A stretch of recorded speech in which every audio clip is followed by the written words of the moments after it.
Hello and welcome to episode 20 of the 21 actually of the Fire Them Cannons Arsenal podcast with me and Anton. I'm Cal, that's Anton. And yeah, we're just gonna the first time we're doing a back-to-back pod. We did one yesterday covering the Chelsea game and our thoughts on it. And today we just finished up slapping up. Nah, I lost the name of the team. Brentford. Brentford. I get mixed up with Brentford, Burnley, and Sunderland. I get mixed up with those three teams. Well, I could get Brentford and Burnley because they're both Bs. Yeah, I think But it's because of the red. But yeah, we just yeah. we just beat Brentford. And it was a little bit of a shaky performance. I don't know if maybe it was nerves or I haven't watched the game back, but it felt nervy at the time. I was kind of raging during the game. But we get away with the win, and we get the 3 points that we desperately needed to start building a little bit of a streak. Because before that point, we were kind of draw, win, draw. So a bit shakier, but yeah, we get the 3 points and feeling good right now. And over the weekend, not over the weekend, but over the week, we see our rivals drop points. We see Chelsea, big Chelsea drop points. They lose against relegation leads. We see Liverpool again drawing a game against Sunderland. And we see Man City go up 5-1 against Fulham and still manage to almost bottle it. Goal line clearance to keep it 5-4. Big Fulham comeback that was on the way. So the title's looking a little, I don't know, man. This league looks tasty. It looks tasty. And yeah, just remember to like and subscribe as it helps support the channel. And you will see our individual channels in the corner here. And the QR codes. And just how are you feeling about the game and how are you feeling in general, Anton? Yeah. To be honest, I watched it again. When watching it live, to be honest, Cal, when watching it live, it feels nervy because I think we realized what was on the line in terms of we discussed it on yesterday's pod that this was an inflection point in our season where you're looking at David's. Yeah. What muscles that takes for like here today? God help us. Well, yeah. To be honest, I had a lot of them this morning. I don't know. I was also just filled with the emotion this morning. And now, of course, we come to Fire Them Cannons and you get the chilled out version of me. Yeah, so I guess, again, we had so much on the line. Had we not won this game, it would have been 2 or 3 point gap, which means that would have been right in the City strike zone, given the fact that we still have to play City at the Etihad later on this season. So this was a big 3 points. Now, what I would say is that the performance from Arsenal was a lot better on the second viewing than it was on the first, than when I'm watching it live. I thought we created a lot of good chances. We made so many changes to the lineup. I believe we had 7 of our regular first choice players out in this game, and we completely switched the right hand side. So Ben White and Madueke, and then of course you got kind of Odegaard who drifts over in there, and our goal comes from the right hand side, and it was just I thought Madueke was lively early. I thought that really Brentford couldn't handle him for a large part, but then he sort of fades away a little bit in this game. And I also, by the way, I think this, if I'm not wrong, correct me if I'm wrong, chat, because I see there are a few guys in here now. And make sure you're liking and subscribing. Correct me if I'm wrong. Is this the first time in the Prem that Rice, Zubimendi, and Odegaard started together as a trio? Dude, I don't think it's the first time. I think Maybe it was the first game of the season, Man United. First game of the season, I think second game of the season, but we haven't seen this trio together in a very, very long time. And I don't think they've built any real chemistry because Odegaard's been injured as well. So yeah. So they still had a long time though.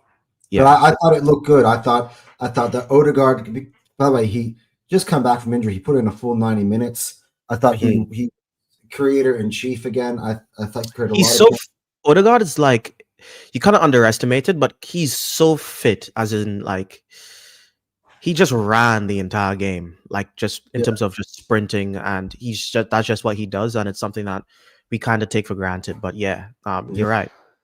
Yeah, and I thought Zubamendi ran the show as well from his deep flying role. I thought he picked out some incredible passes. Marino himself, by the way. I mean, we got to talk about that pass he started through for Saka, because that pass was so good that Saka had the option to make Gyökeres maybe score. So Yeah, he could have given like, Gyökeres a tap in, but he just kind of take it upon himself. but that is created by the ball from Marino. So as much as Yeah. stick Marino gets on this channel, that was almost the perfect through ball that he played. But that's what I said, and I said this in the terrace chat, and I'll say it here again. I think he's our McTominay. Like, he will literally have a stinker the entire game, and as an Arsenal fan, you're watching it and you're seeing him lose the ball and build up. You know, like lose the ball, and we're just defending a counter attack, mispass it. Where on the transition he cuts back instead of going through, but then he'll just put together like that was an amazing header that he scored to open us up, and then he assisted us for that second goal as well, and he just capable of these moments of brilliance. By the way, on that one, remember we had our guaranteed goal score yesterday, and I was like shouting to Saka, pass, come on. You know, what I would say about this, I know why he didn't pass. I think once he got subbed on, and there was several times when he kind of Saka right now, he's kind of like in this in-between zone where he's not sure whether he needs to take responsibility or not. So sometimes he will shoot, and then because it doesn't go in and it stops the build up, he feels guilty about it, so he'll stop shooting. But sometimes he should actually go and do it, and sometimes I think he made the right choice. I mean, he scored. Yeah, no, like there were several times. No, there were several times before he scored where he actually got into a decent position and he kind of second guessed himself and just passed the ball. And I think he did that a couple of a time, and then we actually ended up losing the ball because it wasn't like he wasn't decisive. And I think at that point in time, he just was like, he just didn't care about what was going around. I'm just going to shoot this ball. And I think it was the right call at the time, you know? Yeah, so, I think it was. I think based on what you're saying, I think you're spot on. Like, from a mentality standpoint, from a confidence standpoint, he had to strike that ball. Because let's say what happens, because he passed to Gyökeres, there's no guarantee Gyökeres scores. For instance, it might give Kelleher a little bit more time to react, to close the angles down. And if the pass and then like, he saves from Gyökeres, and Saka would have been like, I should have taken that myself.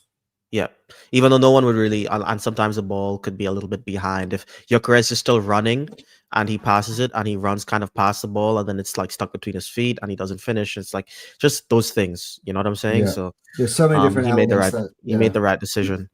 Yeah, he did. I mean, it barely made it over the line, that one. Yeah, but it was a good strike. It was a good strike. And Kelleher had some insane saves as well. Yeah. And by the way, Raya had an insane save. Yeah. That one from Shada. Oh. But yeah, dude. Outside of that, do you remember Brentford creating anything clear cut? But it just felt like it felt like we're very nervy with balls in the box. It feels like that's our biggest weakness. And it's why Chelsea scored from a corner. I feel like, and that's how Sunderland scored against us to equalize. It was a ball into the box. It's literally how, and that's how Sunderland scored both their goals, ball into the box. Yeah. And it just feels like that is our biggest weakness. I actually thought we handled the Coyote threat of the throw-ins pretty well today. I thought. Actually, I think it's when you know, like, and this is I know you watched it back and you're more calm, but when you know that they're not going to score from it, it's a lot easy. It looks a lot better. But when you're in the moment and you're seeing that ball just bubble around and we're not in control, it's like anything can happen. And it's where we concede the most from those points. You know look, viewing it in live, it's like because you realize what's at stake, and you kind of, obviously there's the mystery of the unknown, and it gives you a little bit extra level of anxiety. Like, for me, which is why I always need to watch it a second time. Yeah. Because I think that's a good thing, though. Like, I was on the terrace today with Seb, and Seb broke down the game exactly. Like, if I were to go back on the terrace now, having seen it, I would have said exactly what Seb said. Maybe in my own words, in an Anton way, but I probably said exactly what Seb said, which is we made so many changes to the team, and yet the team didn't miss a beat. That we created so many chances, and if on another day it could have been five or six, like in terms of the clear cut chances. Like Madueke himself screwed up so many times with the ball. It was good to put it on a plate for him. Martinelli as well, I think, put on a plate for him in one occasion as well. There's one where he had the dribble. He beat one or two men and got himself in position, and then like as he shot, Rico Henry blocks it takes it off of his feet. Like there are a few like chances in the game. I thought him specifically, Cal is gone, so we'll wait for Cal to come back. But yeah, there are a few chances in the game where specifically I felt that Madueke had a chance, and yeah, Martinelli as well. I've had a few chances. He skied one. That's okay. I got Cal is messaging me, but guys, his Wi-Fi dropped back in 2 minutes. Yeah. So overall, though, like if you think about this aspect of the game, we actually had a weaker back four in this game than we did in the game against Chelsea, and we kept a clean sheet in this one. Again, outside of Shada's shot, like I don't remember a chance that we really allowed from Brentford in this game. So I thought it was a solid performance in the end. Like, and I was very critical of some of the performances when I spoke, maybe because it was the anxiety, and as well, I kind of felt like Arteta held on to his subs for far too long, and maybe there's a bit of the squad management that is going on here, and that I think is kind of what led him. But anyway, guys, let me know in the chat what you guys think. What do you guys thought about the results? Cal should be back in a matter of moments. He's already messaged me. But guys, let me know what you guys think of our performance. So it's a big 3 points. It puts us 5 points back clear in the Premier League, and yeah, we move on, and we got a big game on the weekend against Aston Villa. But of course, we're going to get into that later on in the show. Yeah, maybe let me put something in the poll here for everybody. And by the way, I'm going to read back up David's chat from earlier as well, because I didn't get a chance to really read it out yet. So he goes, "What a blockbuster takes I will hear today. God help us." Cal is back in the building. Yeah, Yeah. I'm just far away from civilization. Brisbane, Queensland, far away from civilization. Well, no, it's like far. It's like far from the city. It's like pretty far from the city. It's pretty far out.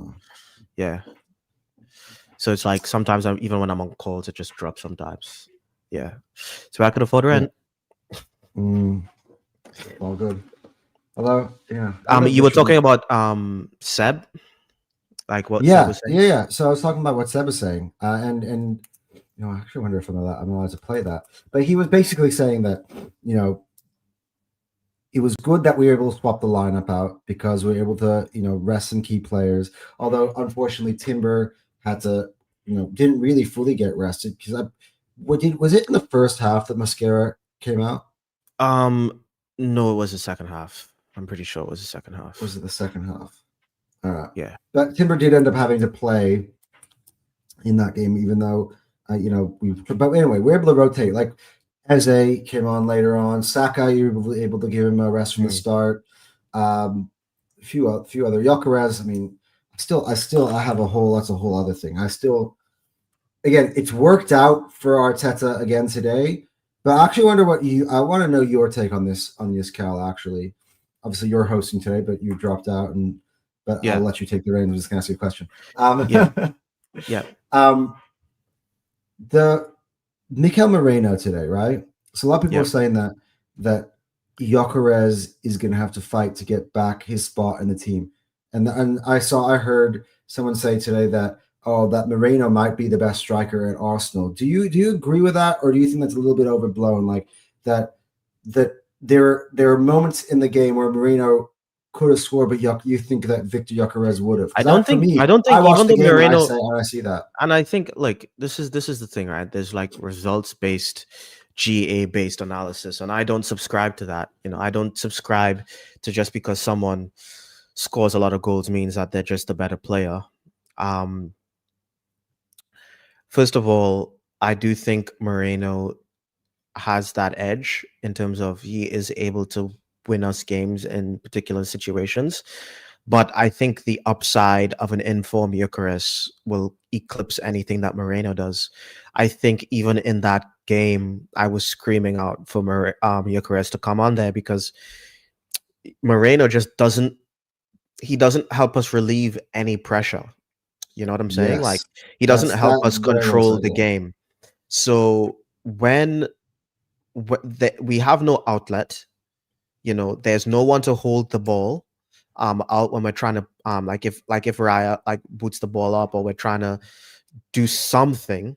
There's literally no one because Moreno is just in too deep. And especially when the game was stretched, there is no reason to use Moreno when the game is stretched. There's literally no reason.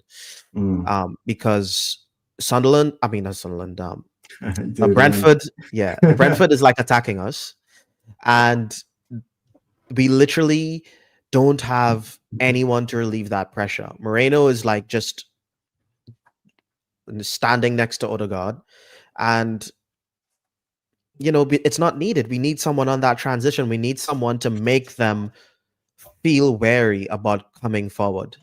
you know and Mm. and Moreno just doesn't do that, I think. And he also makes a lot of mistakes during the game. He does. I'm sorry, like when you're watching the game, he He makes a does. lot of mistakes.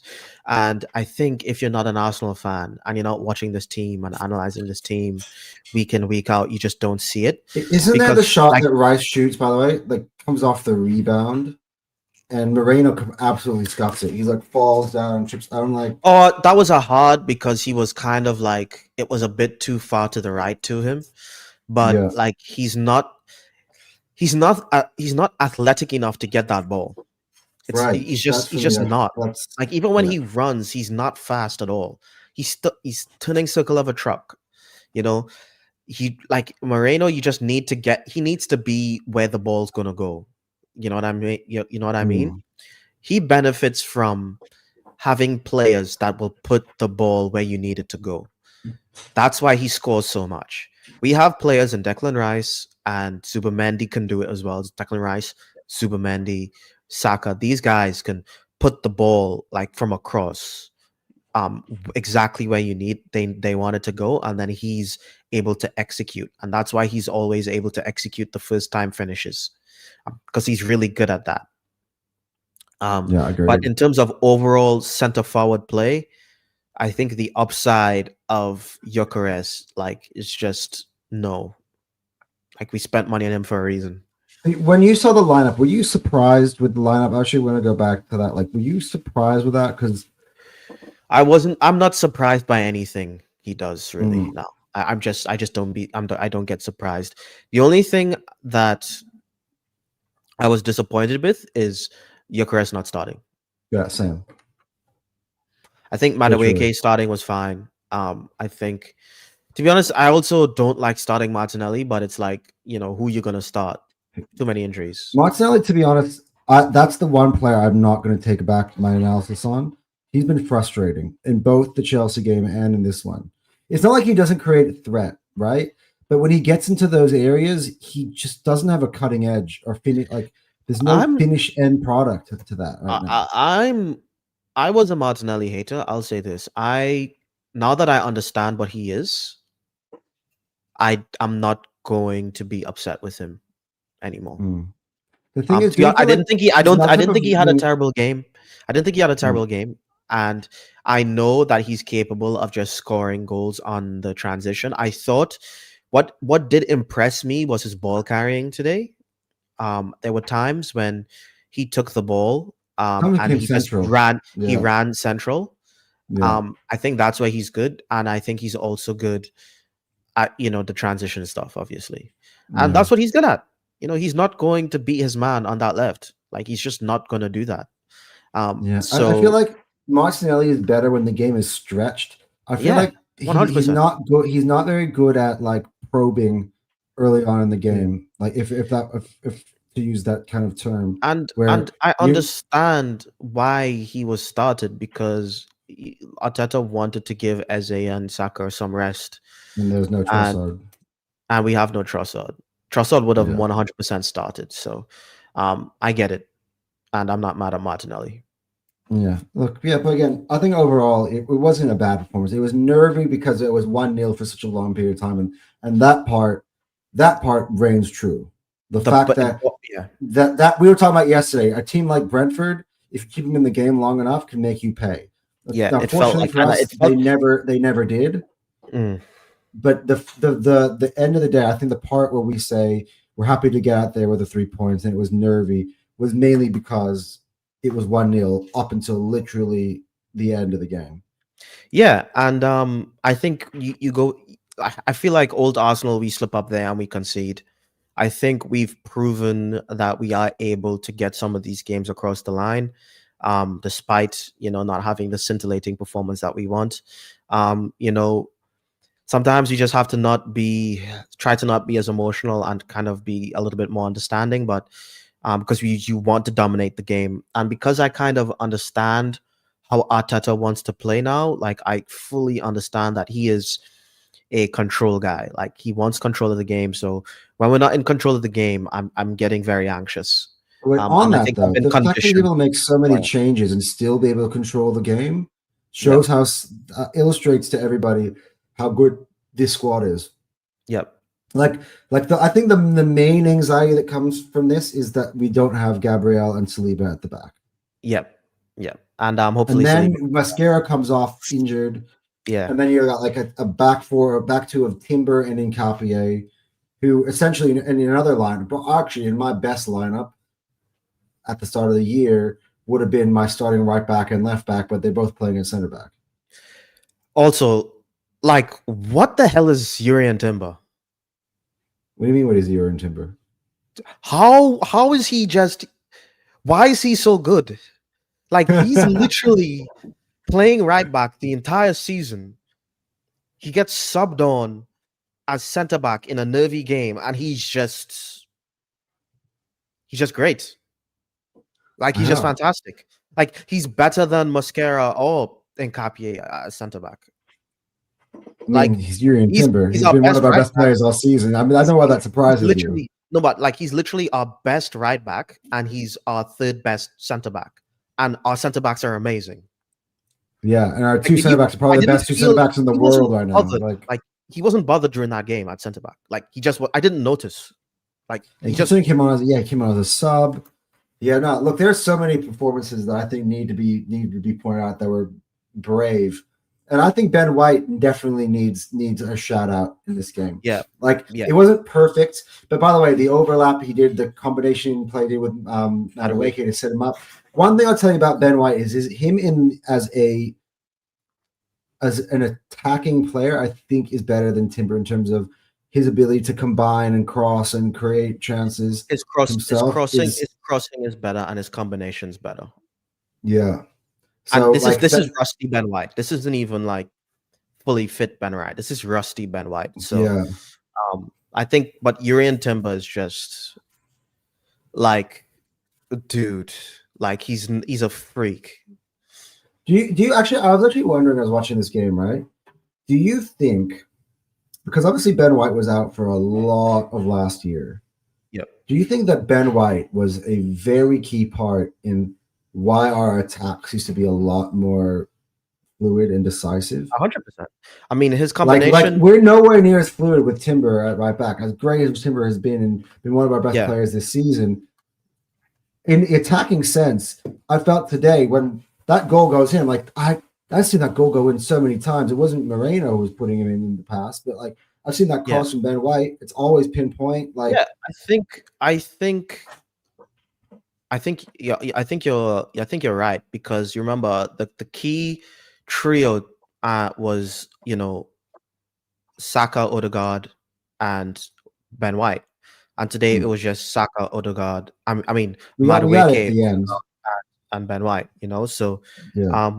and I think Arteta I think it was really smart of him to start Odegaard and White, because it kind of he created a platform so Odegaard and White could kind of, even though they haven't been playing much at all, they could have that familiarity, and I think it really helped in that attack, because that was Yeah. very, very fluid. That was very, very fluid. I Mm. think it's only going to go up from here for him, and we just need him right now. We need him, especially Yeah. with all these. We might be seeing more Timber at center back, because we just need him to play center back, and yeah. Yeah. Mm. Yeah. But yeah, But like good again, performance. Well, I mean, yeah, good performance, nervy performance, but we good need to be performance. more clinical though. Like that's one thing I'd say, and that's kind of for me. I think why both of us are like, I was yelling. I don't know if you saw me in the group chat. I was like, Arteta, are you going to bring on Gyökeres? When are Yeah, you the bringing on not bringing on your Gyökeres? press was like Like having I'm me. like, this game is crying out for him. By the way, when he comes on, we score because Yeah, that Marino.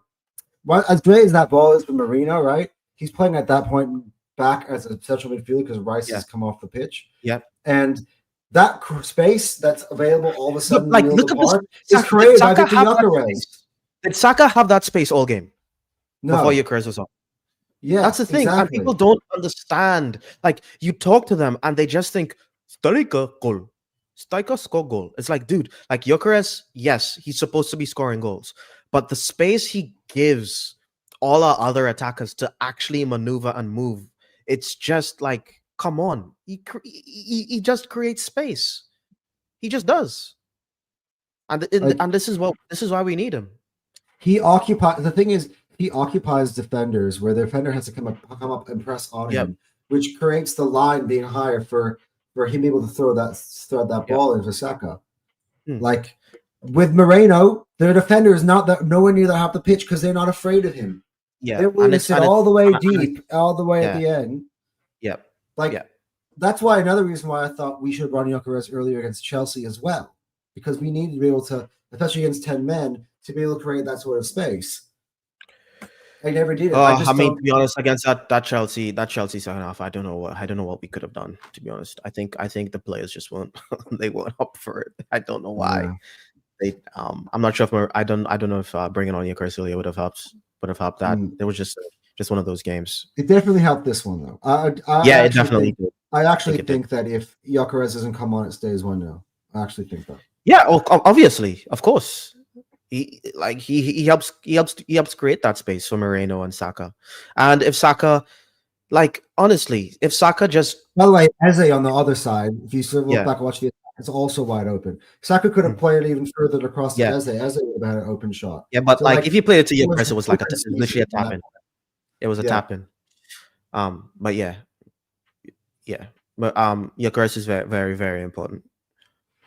Yeah. All right. And just onward and upward. I'm just really glad that we got those points, because we really needed it. We really needed it. We need to maintain this 5 point gap that we have. You know what I'm saying? Yeah. And just moving on from the game, we also wanted to talk about the other results that We we want that to talk had about that the injuries as well, or I we'll talk mean, about that later. yeah, yeah, that was after. Ah. Um yeah. Yeah, just want to talk about the other results as well. We played, I'm pretty sure our game was almost last, not quite last, but close to last. But we saw Mm. the results. We saw the Man City, 5-4 against Fulham. We saw Liverpool, drawing against Sunderland. And we saw Chelsea, world champions, they won their cup final against us over the weekend. Big up the Chelsea. Lose to Leeds emphatically, like I knew they would. Or I didn't know Big they up would to lose to you, Leeds. Cal. You were like Chelsea didn't do Chelsea things, and you were Yeah, totally spot I on. just knew they were going to drop points. Like, I knew they were not against this Leeds, but I knew they're just not consistent. Like, just not like City are the team that that are the ones, they're the ones I'm scared about, but not Chelsea, not Chelsea. But Yeah. anyway, what are your thoughts on the results? Let's go over the Man City one first. Did you watch the game, and what did you think about I that? did And watch that game. I watched that game live actually yesterday. It was yeah, the same time as ours. To be honest, City. There are a few things. I think there's some positives to take from Manchester City. The other one is Phil Foden has found form. So in the last week, he's gotten 4 goals, 4 really quality goals. Holland, of course, obviously becomes the youngest and fastest player to 100 goals. So yep, City's attack has really hit full gear, mhm, which is a bit scary. But the thing, again, in that game, which was, I think, shocking to me because I thought that Fulham were dead and buried. And all it took was for Iwobi to hit that wonder strike. And all of a sudden, the floodgates open. I'm mhm, pretty sure, then they get like 2 others. And they're mhm, about 15 minutes or so in the game when it becomes 5-4. And they almost like score a fifth, like right able to clear it off the line. yeah. And City clung like hell on to that a game that was 5-1 up. So while they might have won, the deficiencies, the mentality, something is missing from this Manchester City team who's not there. And the That thing is, Man okay, City team, the one that won trebles, the one that beat us at the title, that won the most previous title, put those games away. yeah, They squeezed the life out of that game. And mhm, somehow this reminds me of like some games when we also went to Newcastle way back in 2010. We were 4-0 up and Newcastle came back to draw 4-4. It was something along those lines where all of a sudden, like, we're just leaking. They're just leaking goals. yep. You're giving teams like this life. It's insane level. From 5-1 to What 5-4 is insane. and I think that, okay, first of all, I feel like the league's a little different now. I think it's a new era of the league in general. Yeah. I think teams are just never going to be afraid anymore. I think watching that Man City team and even watching the Liverpool team, um, like teams would literally just clam up against them and they wouldn't fight.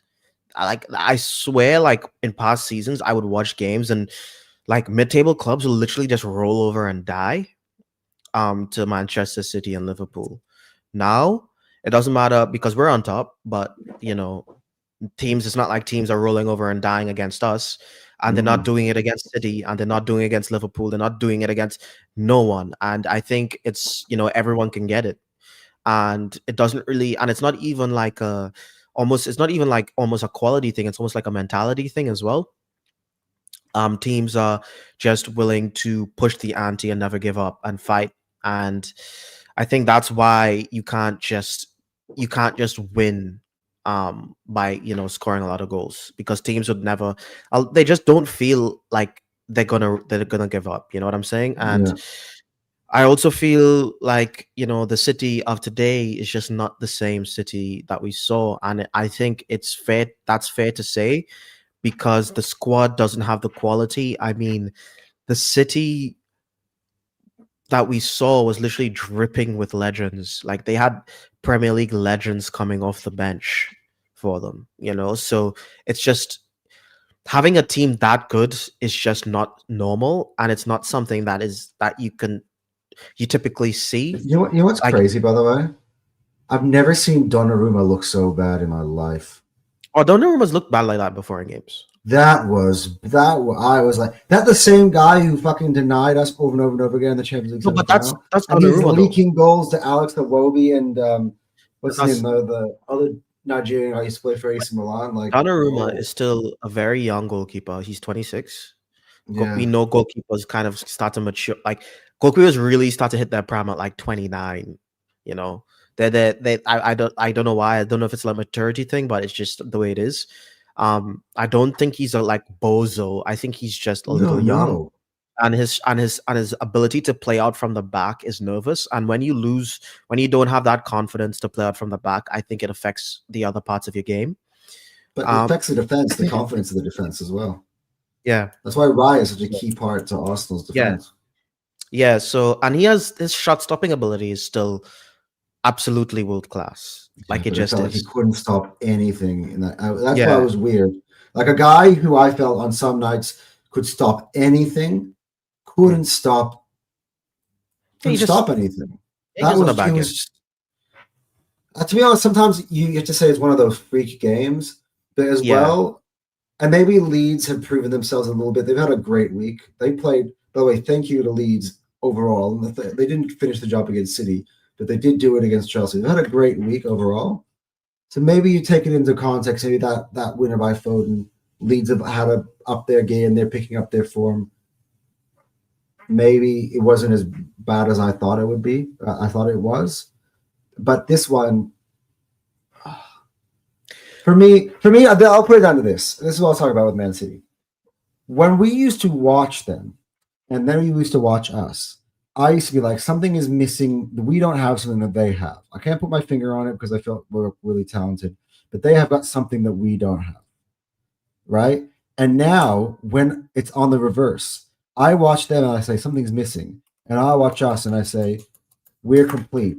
And the reason why I think we're complete is because we're able to play at such high levels with so many players missing. But you Yeah, and it's a realize, squad. yeah, that is the difference. And that's why And I keep going on about the squad, the squad, the squad. And it seems like such simple analysis, but it's just the truth. That's what you need. It's not just having a lot of players. Chelsea have a lot of players. They also have a lot of crap. All we have that I got to about 24 or 23 of our 25 I trust to start in any game. Yeah.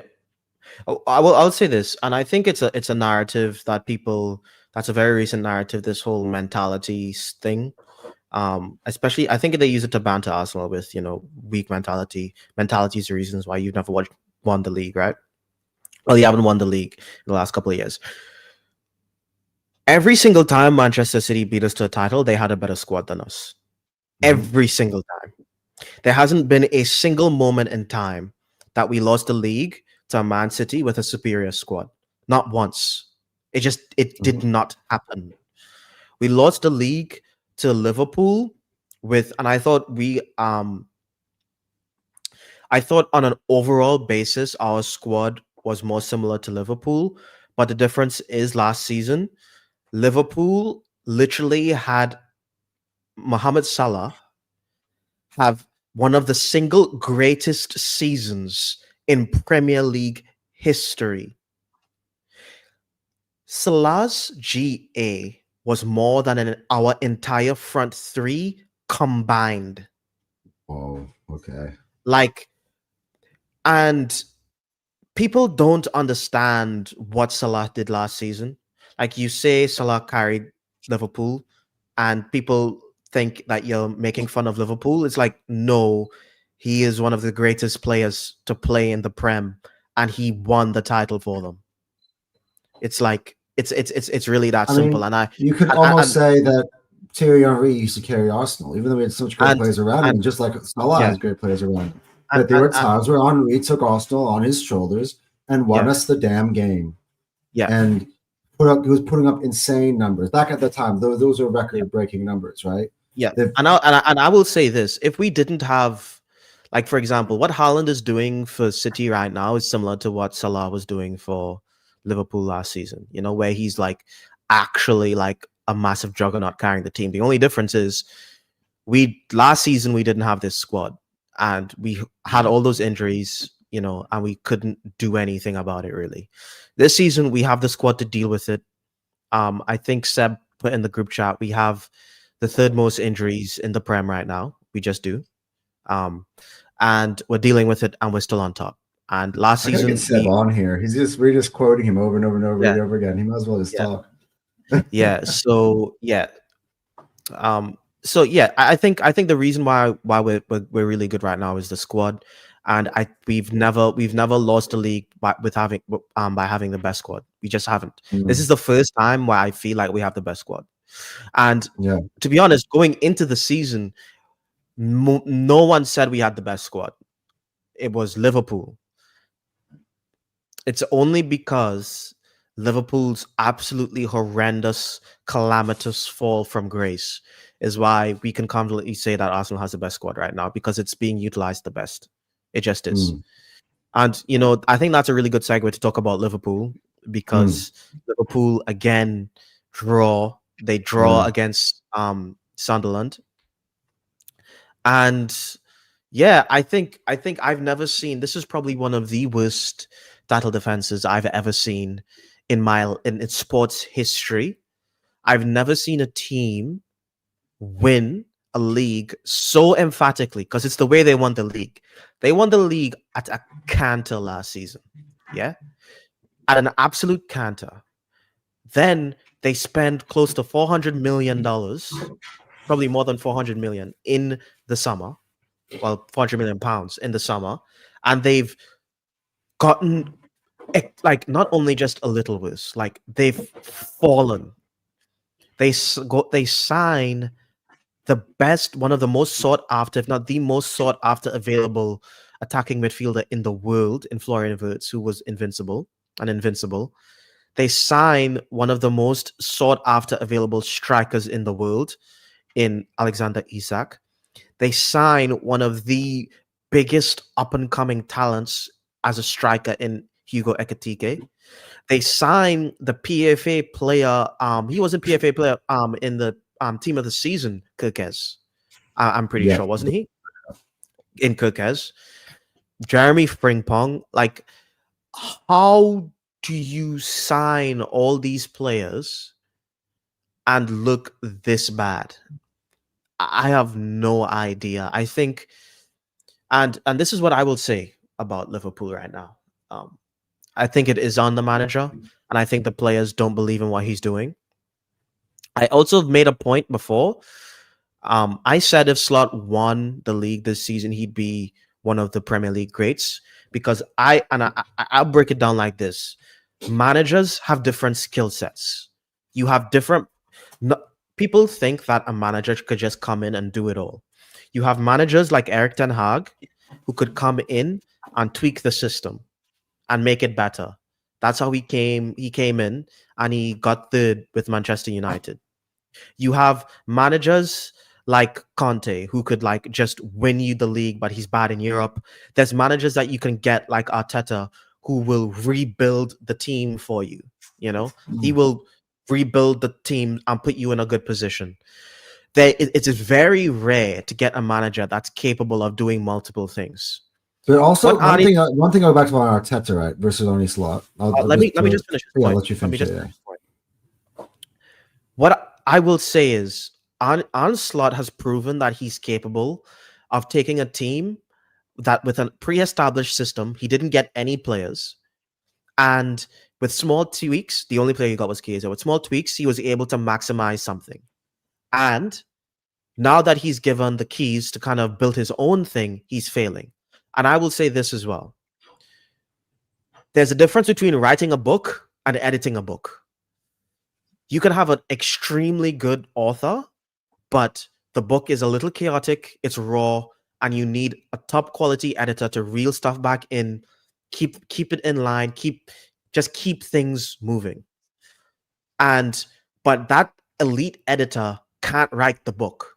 And I think that's what we're seeing with Arne Slot, honestly. Very good, very good. No, one thing I would say, one thing I've noticed with Arne Slot that Arteta does that Arne Slot does not do. Arteta takes the players that he gets, he improves their games, he makes them better on an individual basis, as well as helping them contribute to the collective. Where I feel like a lot of these players are coming into Liverpool and they are getting worse. I mean, so far, and the thing is that I keep saying, and I'm starting to say it myself, which is eventually they're going to turn the corner. Eventually they're going to turn the corner. Eventually they're going to turn the corner. Well, we've been looking beyond corner after corner after corner after corner after corner, and the results are still really bad. Alexander Isak is still. Where is he? He's a complete ghost of himself. He hasn't put in a single performance where he looked like himself. But like Nate, we got to get your comment to a second. Just my man, Gunners Therapy in the building. Go check them out. Go subscribe to Gunners Therapy. Me and Kyle are on there we by the way, these boys were here with us on this show a couple of weeks back. We did the collabs with them. Yeah, they're kind of like our brother channel over here. They're growing massively, and they're big them up. Witness Big up their therapy. positive Yeah. and negative Dan. And Yeah. yeah, Positive, negative. this must be my man positive Dan. He goes, Yeah. Yeah. best team in the world. Yeah, that's Dan. Benny Blanco is back. Yeah, Danny that's Dan. Branco is back. And Yeah, now man. to my main man, Nate the Gunner. And thank you for the support, Nate. You come on here pretty often now, and we really appreciate it. Yeah, he goes, they were very angry when some of us said they won the league so convincingly was because mainly we had injuries and PJ Morel agenda, and Man City aged out and had injuries, and Salah was GOAT level. We can break that down into segments here, because there are parts of what you said here that I agree with, and some that I think is a little bit over the top. That's right, by the way. I'm going to go back to you, Nate. Right, just smash the likes, everybody. I would say to Liverpool, you're not giving Liverpool enough credit here, because Liverpool were like, if, for instance, at this point, if you say, "Oh, Arsenal's only good because Liverpool fallen off a cliff and because Man City haven't been consistent," then you're just crediting Arsenal. So what I would say is that Liverpool obviously had an insane amount of consistency. They had, they were playing a lot more controlled football then than they were now. And they were good, but they were also maintained health throughout the entire season.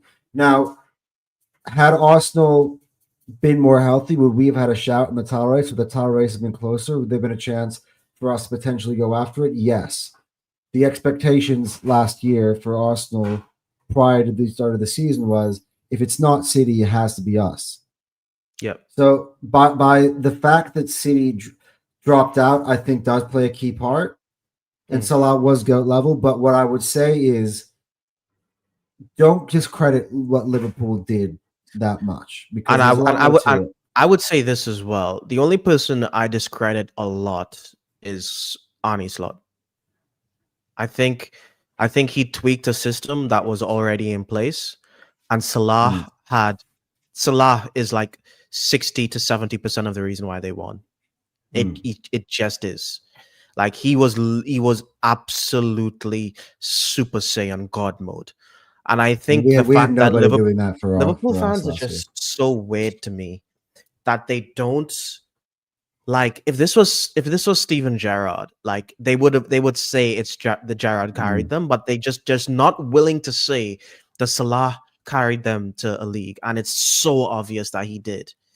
Like, it's so obvious. The way you win it is the way you win it. At the end of the day, you did win it. It's like, dude, you think I wouldn't like if, Saka or Gyökeres or someone just scores 1 billion goals and win us everything? Like, you know what I'm saying? It's like, I'm not gonna say, oh, it wasn't really, like, come on, it wasn't all them. It's like, yeah, it was literally all him.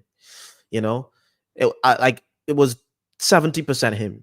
If Salah doesn't have that season, they just don't win as much as they do. They just, again, that's why I feel, that's why I never felt, I mean, to Nate's point, I think there are a few things I definitely agree with him. That's why I never felt like they were the favorites over us. I felt like if I'll bring you back to the end of the season, right?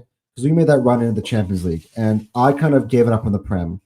The minute I saw the Zubimendi "here we go" early in the season, if we went out to PSG, I'm like, been the rest of this season, we are got to go big in this transfer window, and if we go big in this transfer window, we're winning the league next year. Yep. Like, I kind of felt like that was it. We saw Andrea Berta come in the door, and I was like, no, forget about this season. I'm all about the transfer window now. We already were talking before the end of the season.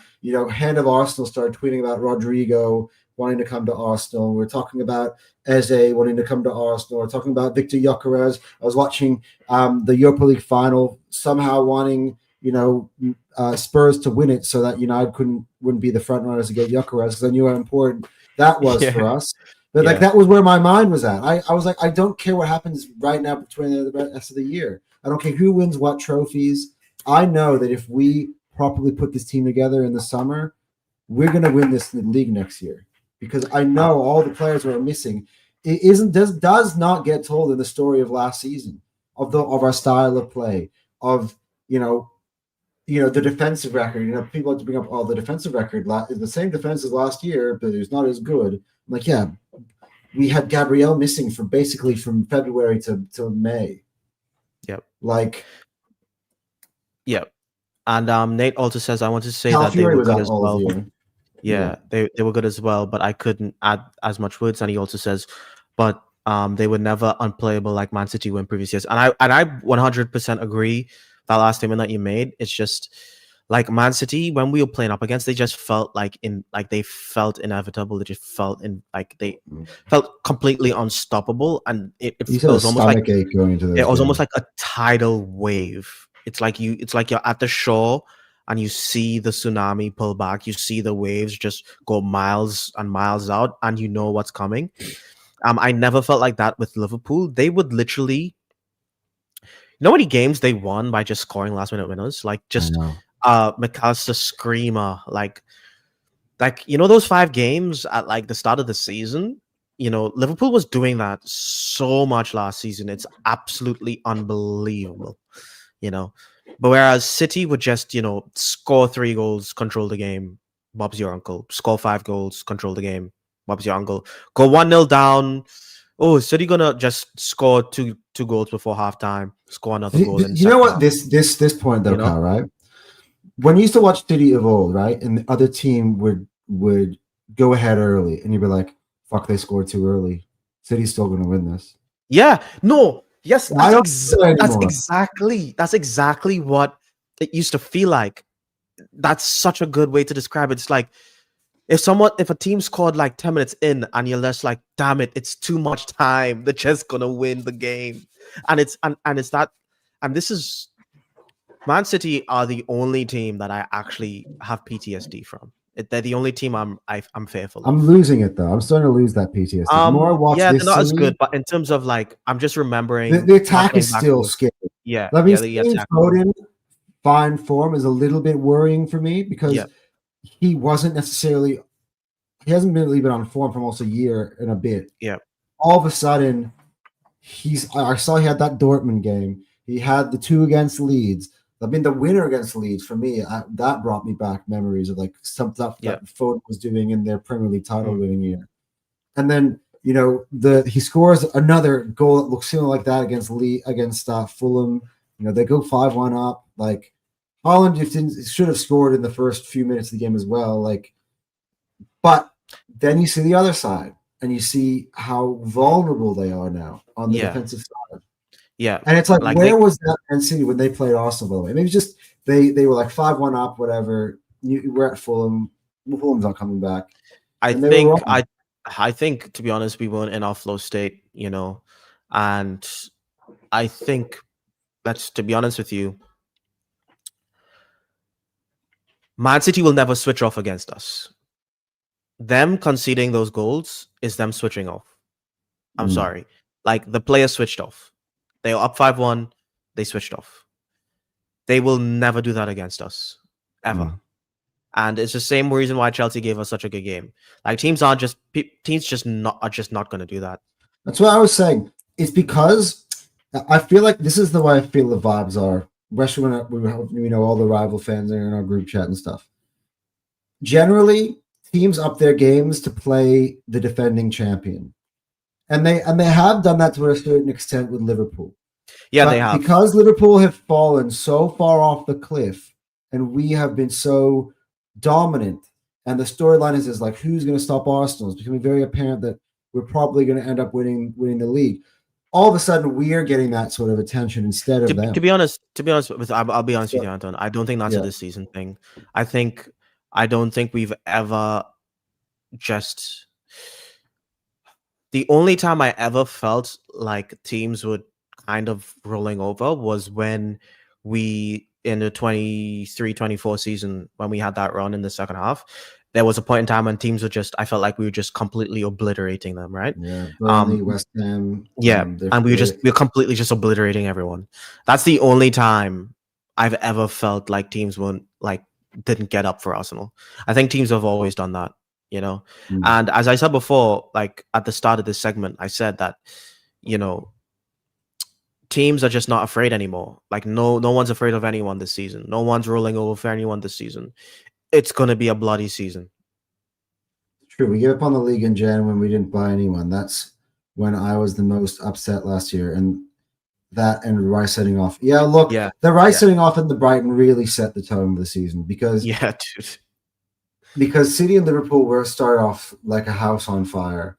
Yeah, And we had that, not just that, the Trossard was sent off against Man City. We went down to 10 men. Like, the MLS red card. Like there's so much stuff that happened. There's so many things that went wrong last season. Saliba got a red card as well, I'm pretty sure. Saliba did. I had multiple. I think there was a Bournemouth one, then there was a Brighton one. I'm pretty sure.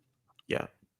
It was a pretty bad season when we didn't, but that's we don't need to talk about it. But again, no, but I think what Nate is trying to say is not trying to revisit bad memories.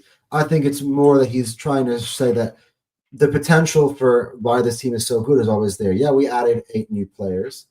Yeah. But the core of the team has already been in place. Yeah. I'll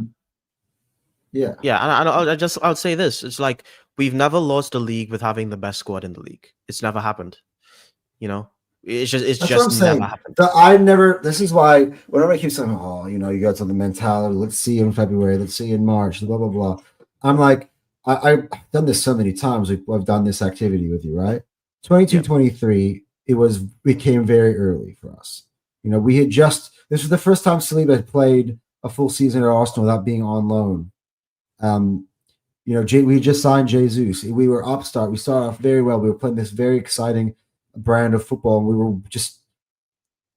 were just winning games. We were blitzing teams, and all of a sudden we get into the World Cup stage, and we're clear at top of the Premier League. And Jesus gets injured, and we're like, okay, well, all right, well, that's it. And then Nketiah comes in, and we keep winning. We're winning amazing games. We're beating. Hey, it's our boy Quest. Well done, boys. Well done. Hey, thanks, man. Thanks for hopping in. Yeah. Maybe next time when we play, you can show up on the Thunderdome, okay? Yeah, that's probably not gonna happen. We're too aggressive. Anyway, I lost my train of thought, but yeah, so like that. All of a sudden, the expectations were there. I remember we were playing Anfield away, and I was like, if we win this game, I think we're going to win the league. But it kind of felt like it was a maths game. And this is why I also dislike Xhaka, by the way. Yeah, that was the beginning of the end. Yeah, the thing is like the team was so inexperienced. We didn't know how to close the door. Yeah. And Man City were a treble-winning side that year. They were the best team in the world. Let's not forget. Yeah, like we weren't ready. That was a bit too early. The next game we took them all the way to the end, and I do agree. They still had a better squad than us. Now that Quest is in here, and he mentions this point. December is the hardest part of the year. And if it wasn't for us not being able to navigate December in that year, I think we would have won that league maybe by 9 points. Like if you think about, we lost to Newcastle away, we lost to West Ham at home, we lost to Fulham at home, we lost to Villa away. Those are 4 losses in the month of December. Yep. You're talking about the 23-24 one? 23-24, yeah. Yeah. I mean, to be honest, and that's why I said when we lost to Fulham on New Year's Eve, right? And worst New Year's Eve ever, by the way. And most people said that we were like, most Arsenal fans would just discounted us ever doing anything for the rest of the season. And they kind of shocked everyone by their run of form. And I will always say, people say, if you won at Aston Villa, you would have won the league. It's like, shut up. What we should have done is not drop all those points in the first half of the season. If our first half of the season was decent and we went on that run, we would have won the league. But to be honest with you, just in December, I think we lost 5 games all season. 4 of them were in the month of December. The other one was and we were still underdogs. We were still underdogs. As I said, I'll say it again. We never lost the league with the best squad. This is why this year is so important for us. It's the first year where we are the favorites. Like, I know going into the season, Liverpool were the favorites, but like since we've been playing football, Arsenal has been the favorites, and we have the squad. But I we think like since the this moment is people realized that Liverpool's performances were yeah, walking a tightrope, yeah. and Once they they were saw that how unsustainable. consistent Arsenal have been, Yeah. it's sort of like because I saw we were talking about it on the in the chat. I mean, in this podcast, even before Liverpool started dropping off, we were like, wait, they made Arsenal the bookies' favorites, but Liverpool are 5 from 5. How is that possible? That's because of the way. It's the way they were winning. Like people watch the Yeah, games, you know? People watch the games. yeah. Anyway, Quesco 6 a.m. starts don't work for me, but hey, we can work around the time, my friend. Anyway, love it, guys, man. Kind of hoping you guys win it all now. Arsenal can be properly rated again, and we can all go toe to toe without the narratives. Here, hashtag fair play To be Arsenal. honest, Hey, you to be know honest, what, Quest? Big I, up to you, big up my to you guy. as a Chelsea fan. But I will say, That's a big to be thing for you honest, to say I because would I say know, this. yeah. Yeah. I would say this, Quest. I think if Arsenal win the league, I think it'll be good for football discussions because I feel right now there's a lot of weird narratives that have just kind of sparked because Arsenal are in this position. I think 20 years of being like banter material, people aren't willing to accept that, we're a decent side and they will not accept it until we win. I think once Arsenal gets over this hump, once we win something and people can't say weird stuff anymore, I think football analysis in general, it's going to be a lot less unbearable for football, you know? Yeah. Oh, we got Nate. By the way, yeah, I'll get back to that. But I actually want to say, actually, following up on what you're saying, like, for instance, David's so desperate to see Arsenal not win the league. But to be honest, if I'll come back to you in a second. But to be honest, if you are going from the perspective where his club is right now, seeing Arsenal if we cross the line, we were where you are. That shows you that there's a pathway to getting back out of the darkness and back to your glory days again. That there's a blueprint out there, that it's possible. We were in the mud for the longest time. I did not really see the light. I didn't know where it was coming from, to be honest. Even at the start of Arteta, I Yeah. reckon even in the Amazon year, where we missed it on the top four, I didn't see where us challenging it all was coming from at all. We were just sold Aubameyang, we sold Lacazette, we sold Ozil that year. Like it's like where I don't see us challenging any time, and all of a sudden the next year, very next season, we were challenging at the top of the league. So you just never know. Like that's what I'm saying. Maybe it might be hard to stomach seeing us be happy, but you realize that we've been through the mud. Like we've felt the pain more than any other club. Except Like maybe and Tottenham. Um, and even or Tottenham. yeah. And then Nate the Yeah, Gun says, or we here could we have go with played that. the So under guys, 19s against Bayern and rested the first team for Villa. I think that was probably a where's comment on this? something we are talking about before. Oh yeah, so he This goes was anyway, but he said this one. Lol, deep down. There we go. Well, deep Yeah. down we knew we wouldn't win the league. They would just not let us disgrace your state. I'm still bitter. This season they will be more fair because you're such a good chance. We have to this time. Yeah, I 100% agree with you. Yeah. I would say this: if we don't win the league this season, I'm not backing us to win anything ever again until we do it. Yeah. I'm just saying. I mean, the My thing heart is, can't take this. at this point, I know I sound like arrogant and whatever, but it comes from the fact is I just don't know where our failures are coming from. Like, look Uh, at the team right now. We don't have all of my biggest fears are coming true right now. We don't have Saliba or Gabriel fit, and I have no idea if Declan Rice is Anton, going to I'm not play gonna against lie to you. Villa. I think it's still a little premature for that. It's premature. It's not like Yeah. I can see if we got through December. Like if we got through this December and we was like still like ahead by 5 points or more, and let's say we got through December, we're still 5 points or more ahead, and Gabriel and Saliba are like coming back from injury and fully fit. So it's like, okay, we've actually gone through the period where most of our squad's injured, and we're still at the top. We actually haven't gone through that period yet. We're like entering into that Yeah. period. Like I think this as like game it is as you massive say, on say this it or next not, it's one. like we all know that the defense is the strongest part of the team, and our top two defenders are injured, and And then the backup's injured now too. and one of the backups is injured.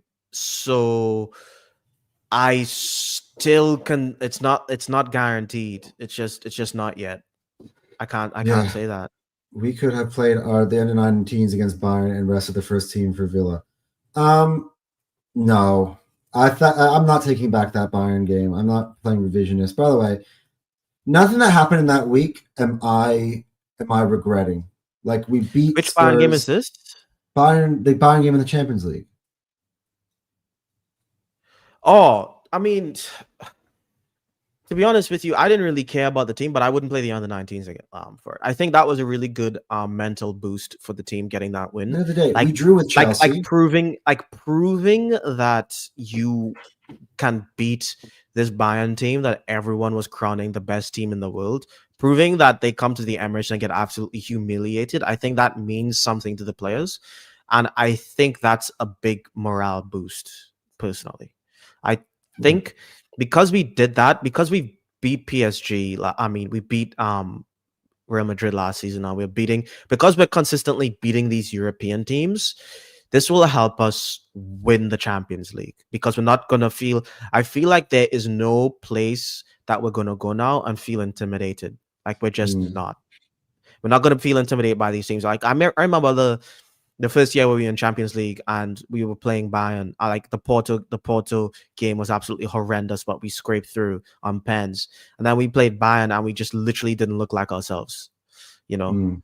And we're just not that immature anymore, and we have the confidence. And I think playing these Champions League games helps build that confidence. You know, I think we're living in a time where people will say, "Wow, a trophy, wow, you didn't win the Champions League, you haven't won anything yet," and wow, confidence or whatever. But let's be honest, these are human beings, and you need to build confidence to win in these big competitions. And we don't have this heritage to lean on.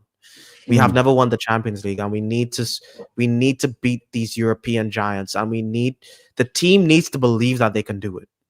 Like you go and you beat Bayern, the undefeatable Bayern that didn't lose a single game this season, 3-1 at home. Like you beat that, it makes you feel like you can beat everyone, and we need that going in. I think if we win the Champions League this season, I think that Bayern game is going to be part of the reason why we do it. Yeah. To be honest, I wouldn't change a thing. I mean, the only thing that in my head that I'm nervous about right now is Declan Rice, and we're going to get to that in a second. But that's the thing that's lingering in my head. But the results in terms of like given the context that we know that Chelsea went ahead and lost the very next game, the draw against Chelsea, like we could have won that game, gone 9 points clear, and they could have beaten Leeds today with exactly the same thing. So I think that result is not looking as bad as it would have been. And I would just beaten Brentford. Yeah, I would just take the result in isolation. Nice. I would just take the result in isolation. I would just say we should have played better against Chelsea. I would just say that. I wouldn't say that we should have, not gone and beaten Bayern, because when I was watching that game, like both Arteta and what's his guy name again from Bayern, coach Company, yeah, both Company and Arteta got yellow cards. Like I didn't think it was that serious. Like they're both like screaming their heads off on the touchline, like getting yellow cards, yelling at refs. Like they both wanted to prove to the world that they were the better team at the moment, and we came out on top. I think it meant something to the players, even if it didn't really, because and we're fans and we just want to win the league.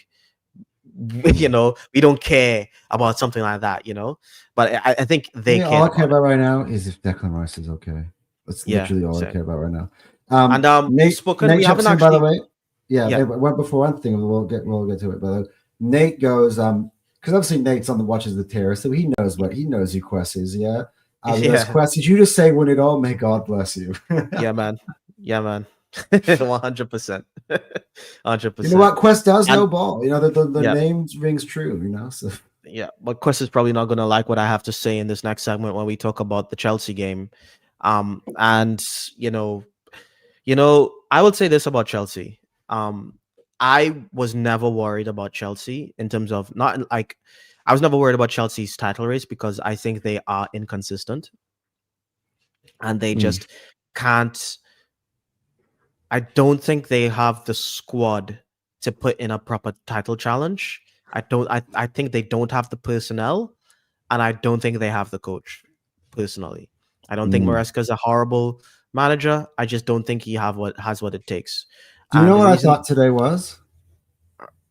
let me finish this You go point. on. I'll let you finish. Yeah, I'll finish. the reason Sorry. why I don't think he has what it takes is because, first of all, I don't think he's 100% backed by the by the Chelsea management.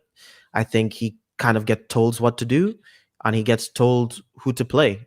You know, and yeah, and I think that's why your lineup's always changing. I think that's why you got Gittins and Garnacho. Um, yeah, I just don't. So was I. I don't You believe. saw me, Nate. You saw me. I was irritated. I was irritated this morning, or Yeah, today, or last night for you. Yeah, like about how they're still. yeah. Yeah. No, I but think it's I time to think move on. We realize that they're not in our level, and we just kick I off. think I think if they actually, the way thing about Chelsea is, I honestly think if they went and got some win now players over the summer instead of who they got, they would be like title challenging. You know, they would be. Mm. Um, but they just didn't. They just didn't get what they needed. They're still doing the project youth. They're still doing their whatever system they're using. And I don't agree with it. I don't believe in it. And I know Mm. people compare, Arteta to Maresca, and or Chelsea's doing the same thing. Arsenal, what Chelsea and Arsenal doing are just two completely different things. Like Mm-hmm. from a club perspective, like You know, look, we we just went bought out Eze there. and Gyökeres, who are 27 years old this year. Did look who we got. Who did we get right before we title challenge in our first season? Gabriel Jesus and Zinchenko. You think Chelsea gets Gabriel Jesus and Zinchenko in this new thing that they're doing right now? No. They're too old. They were too old then for Chelsea. It's not like Gabriel was 21 and Zinchenko was 20, 22 or something. They were old. They were still like prime in their prime players. Like Chelsea Mm-hmm. they're not getting these guys. And we saw what we were capable of when we got the guys that were in there, like entering their prime or in their prime. And so we are doing that from the start. We were never doing the Project Youth thing. Like our squad was young because it's all we had.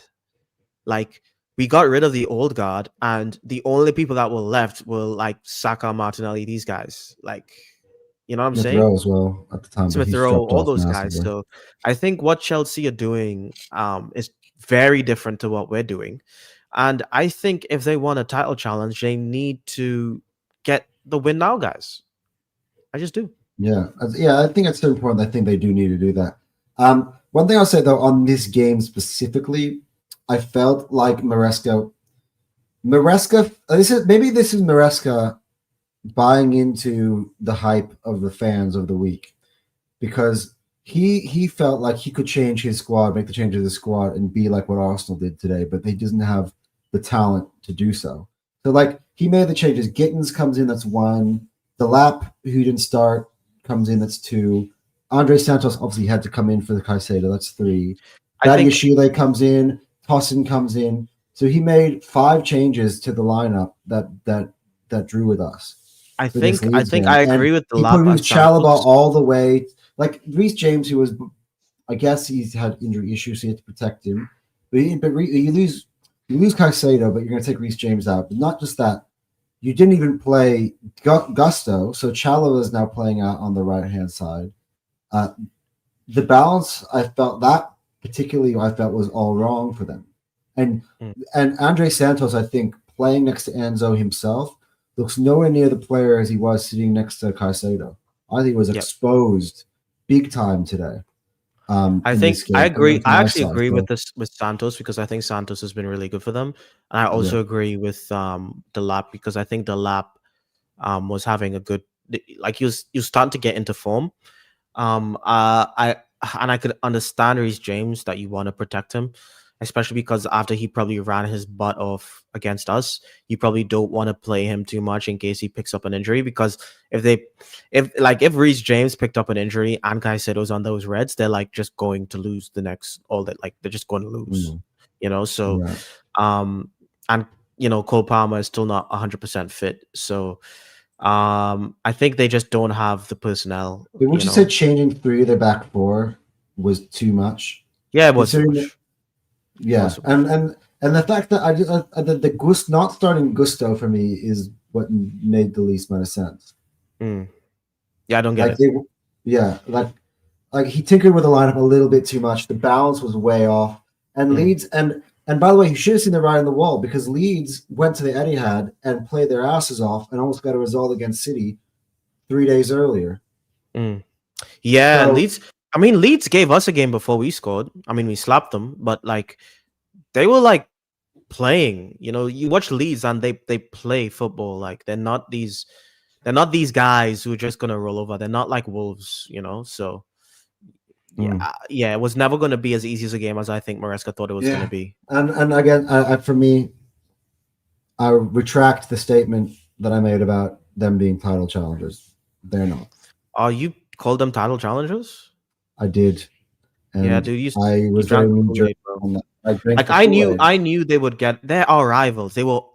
Doesn't matter where they are. They will always get up against us. Like they're just proper rivals, and they're actually much better rivals than Tottenham right now because they actually get up for the games and give us a game. Like, you know what I'm saying? So, and like I think because we both have that whole want to be the biggest club in London thing going on, and we just want to beat each other. I think it's always going to be fierce. I think the rivalry between Chelsea and Arsenal are going to be the fiercest it's ever been for over the next couple of years. But uh, yeah, I just didn't believe. I just didn't believe in them. I just don't believe.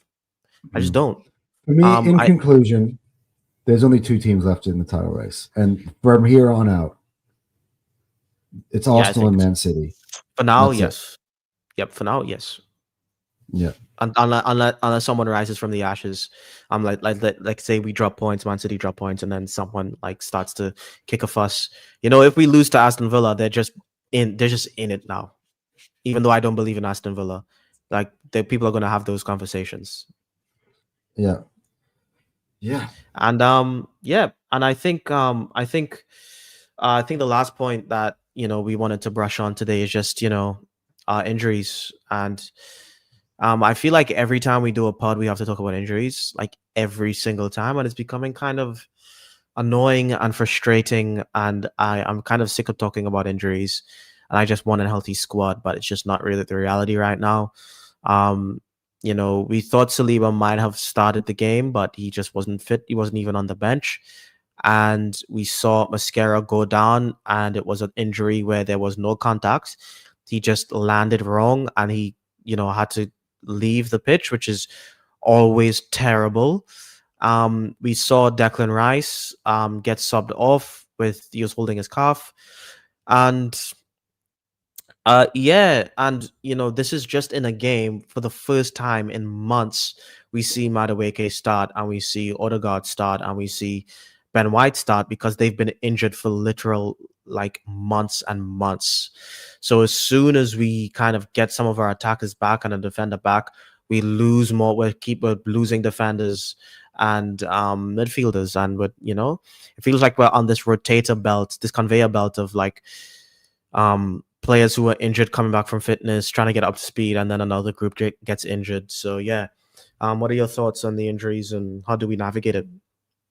Yeah, look, my thoughts on the injuries. I think the biggest one for me is Declan Rice, but I'll put that to the side just for a second. I think in terms of center back pairings, the center back issue, I mean, losing Mascara, I think in game was a blow, but I think the back of my mind, I was like, if Arteta needs to do it, I think Saliba will be ready for the weekend. Like one thing I think about, which was good about this game, is that Saka didn't start, Eze didn't start, Timber didn't start, Saliba again got an extra game of rest. I think all those players are going to be in your starting lineup at Villa Park. So I feel like we're actually going to be well rested to have good energy in the game.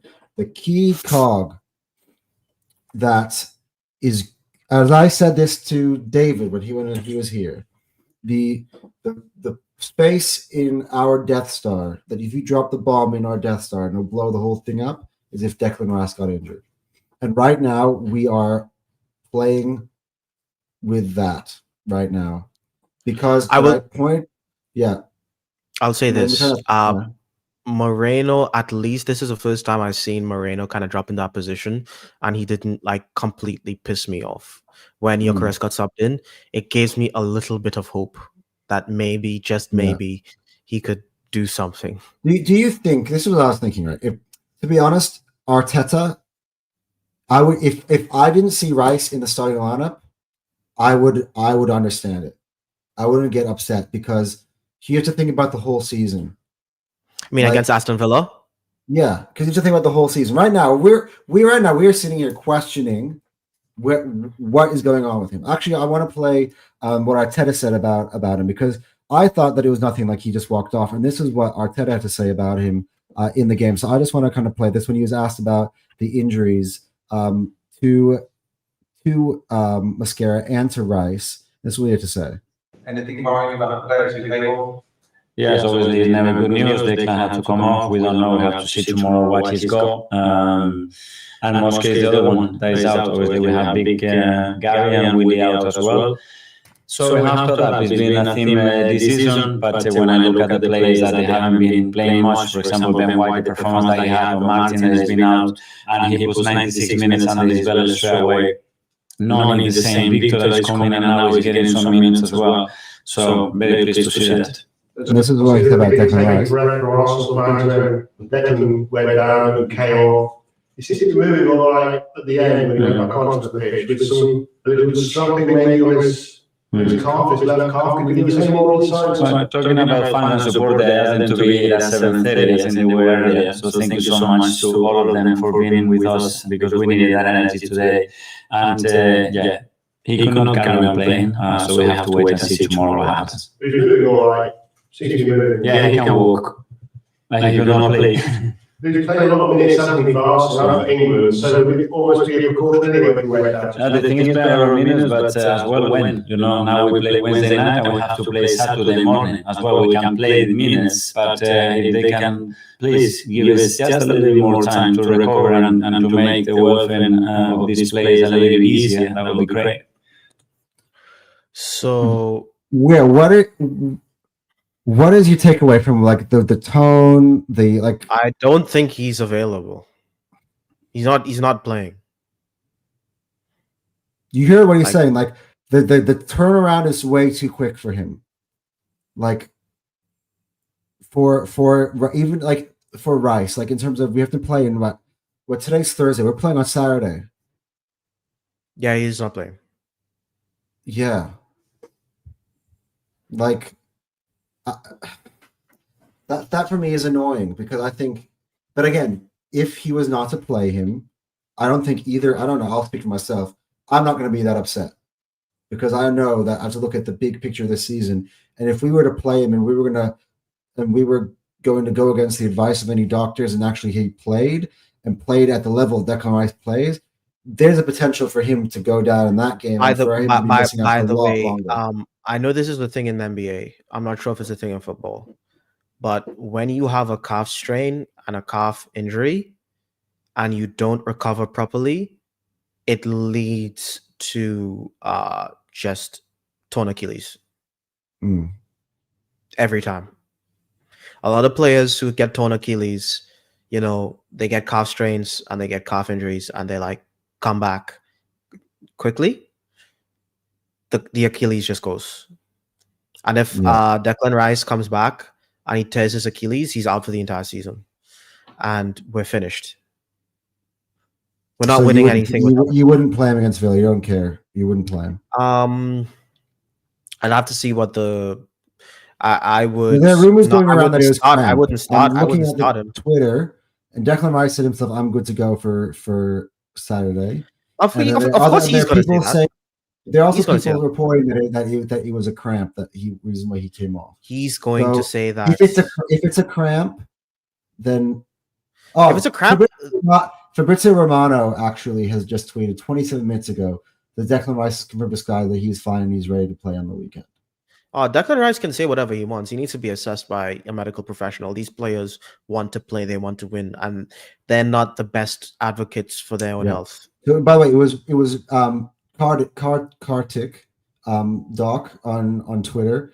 He's obviously an aggregator. So that Ryan Taylor Sports says Arsenal and Declan Rice are both optimistic that the England international has avoided a calf injury and only suffered from fatigue when he came off against Brentford. So they're saying that again, that is a cramp. So well, if it's as long as it's a cramp, then he's probably gonna play. But I'm telling you right now, like if that's a calf strain or a minor injury and they play him, he will tear his Achilles. yeah. And Well, what I would say is proceed with caution, because if it's just a whatever cramp, happened, cramp is just cramp. That's whatever.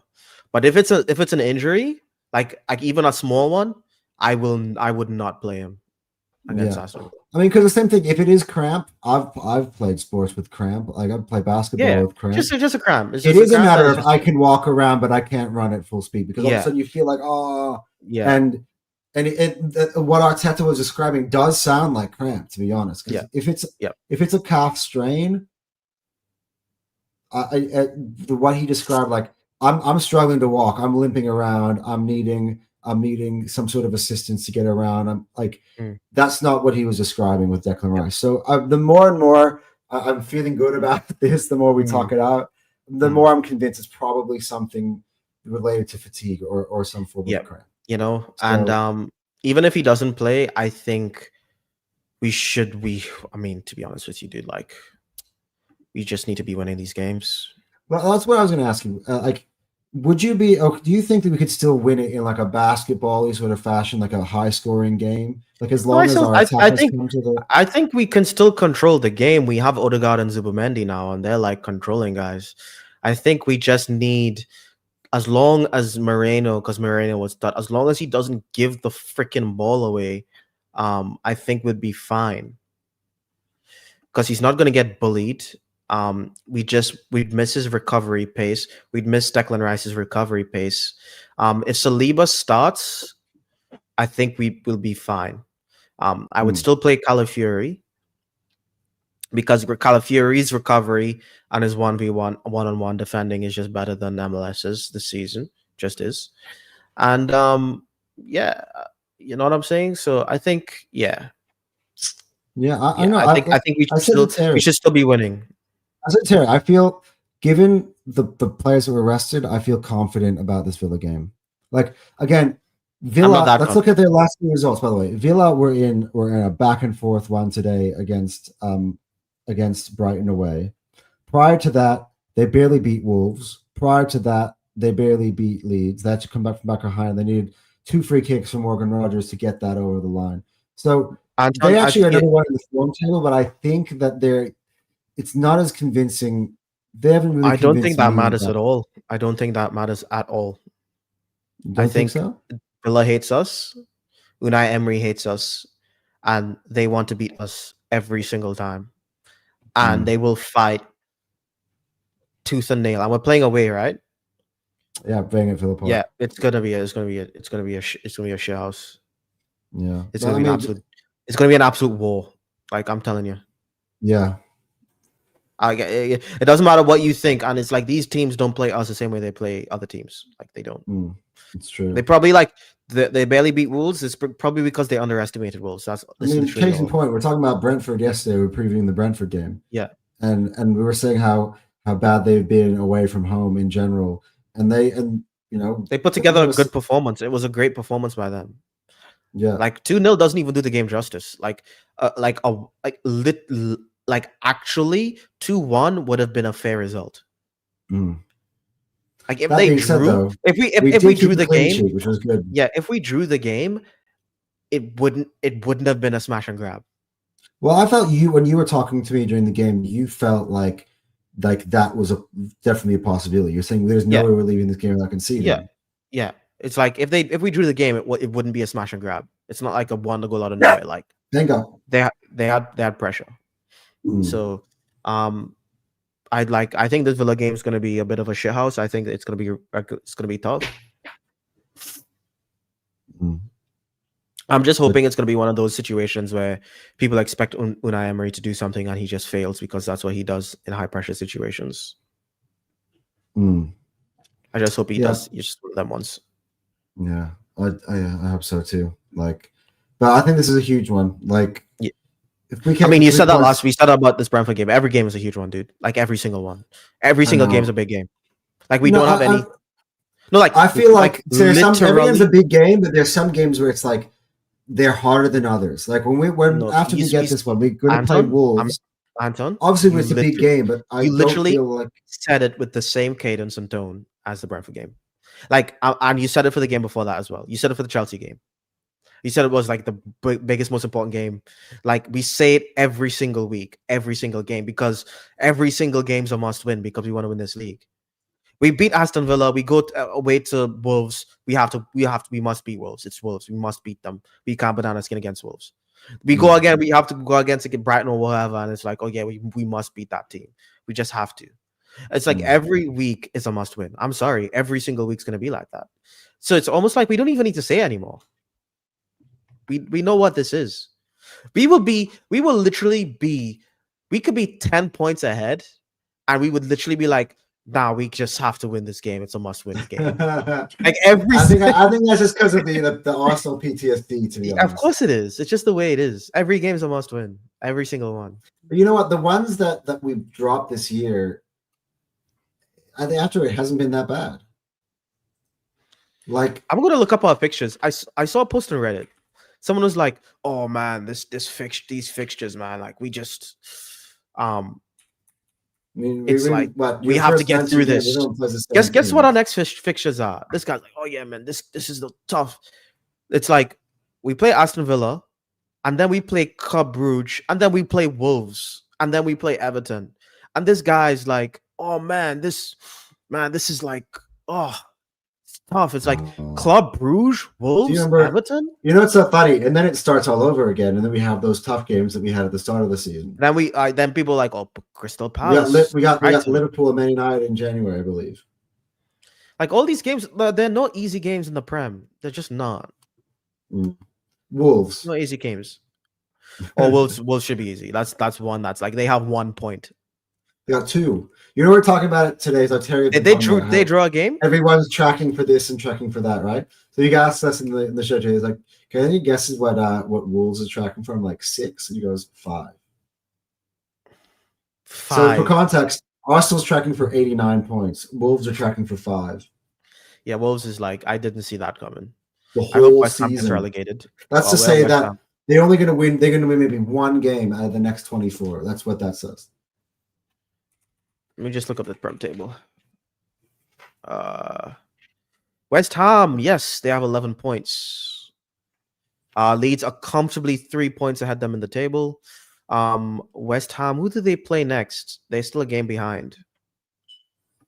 They play Manchester United, barbecue chicken. United, you need to win this game. You must win this game. I need West Ham relegated. I need them relegated. Do it. Yeah. So yeah. I think this is probably a pretty good spot to wrap it up. I think we pretty much spoke about everything we wanted to speak about, and it is our back-to-back, so it's not, to be honest, an hour and a half is still pretty decent, but you know, sometimes our streams could get up to like 2 hours. But yeah, today I think today was a good stream. We got like, I think the highest we got were like 10 concurrent, which is pretty cool. So yeah, nearly 100 views today again, which is solid. And everybody keep hitting the likes on the video. We got 7 likes in this video, but 100 views, guys. 93 of you guys weren't hitting the like button. Just get it going. It takes half a second, okay? No, but real talk, guys. We appreciate obviously you guys being here with us back-to-back days. It's been a busy time. Yeah, but I think that'll be all for us for now. You have a lineup prediction or a score prediction? Yeah, score prediction. Yeah, we probably go score prediction. I think I go a 2-1. I think they score 2-1 Arsenal or 2-1 Villa. 2-1 Arsenal. Obviously, you think I'm going to predict for us to lose?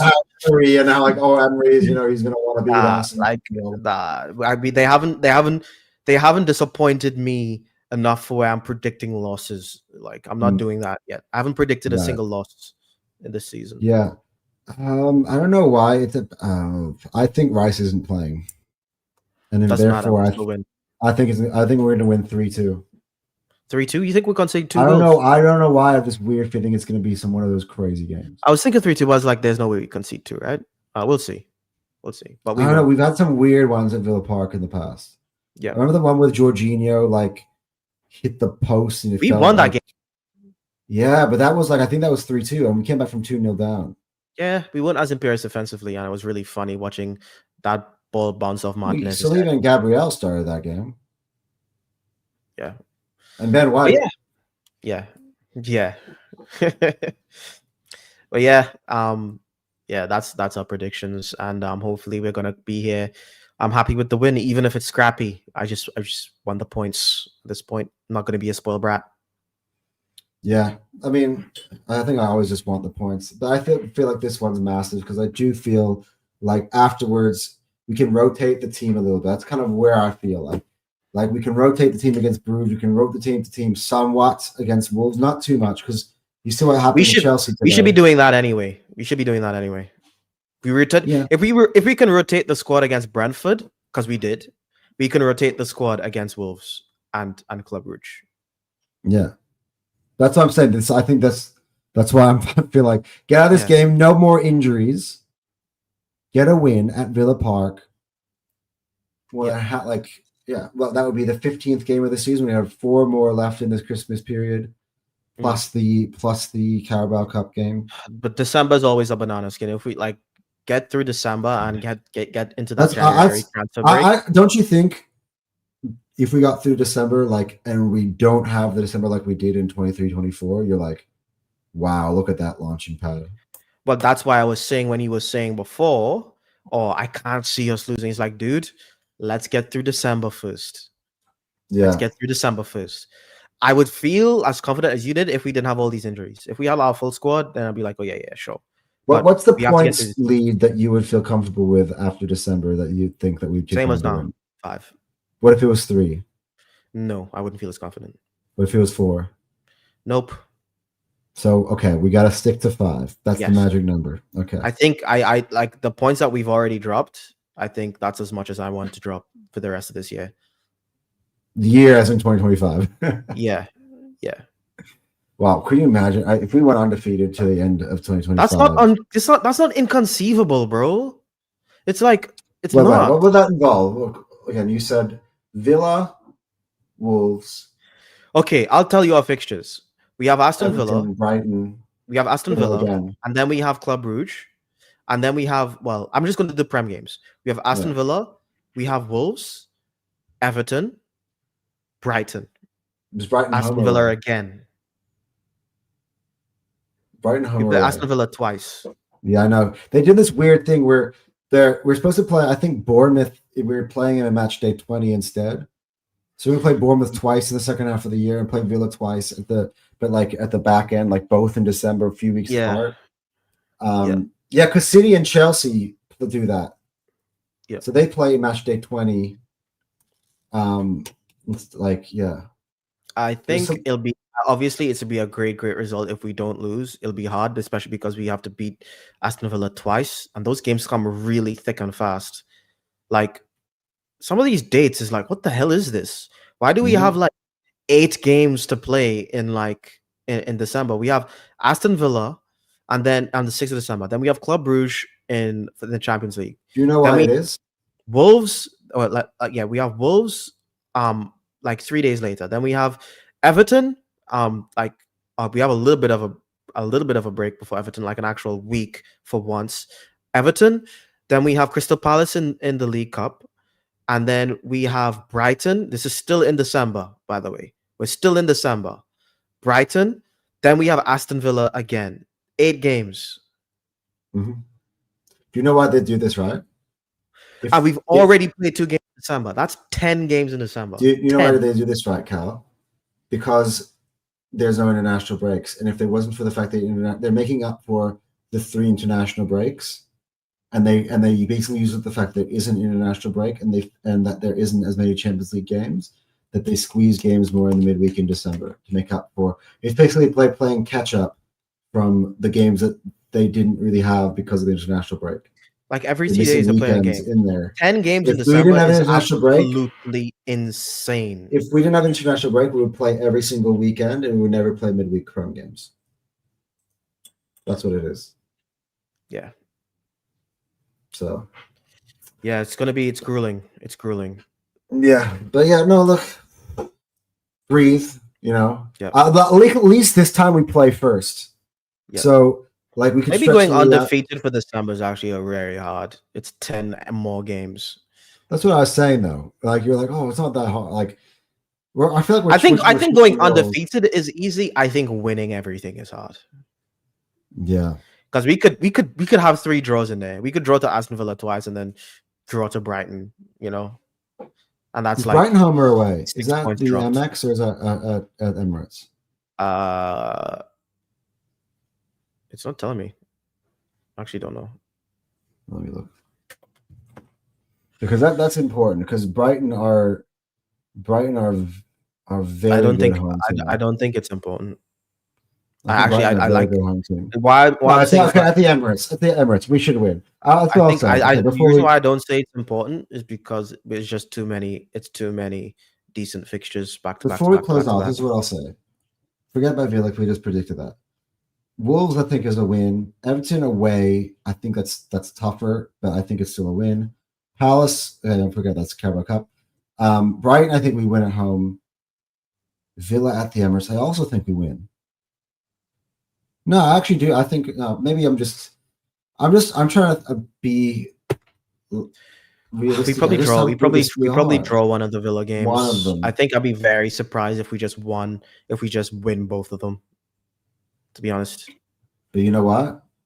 That's exactly the thing that I also need to do because it's one of those demons. That's where our title challenge went to shit in 23-24. I think we'd be very much up to it. I don't think we like Villa. I think we'd be up for it. Yeah. Anyway. Oh, that, by the way, with all that conjecture, we have shows for every single one of those. So, guys, we are in the busy season, the Christmas period, heading up to Christmas. Oh, we're gonna have to. Then we're gonna actually have Christmas coming up, so we're gonna have to work our way around that too. Yeah. And so this will not be our last show for a long time. I think we'll be back sometime next. I think next week because we got the Champions League. I think we can mix the Villa and the Bruges together. I think. Yeah, I think we do that.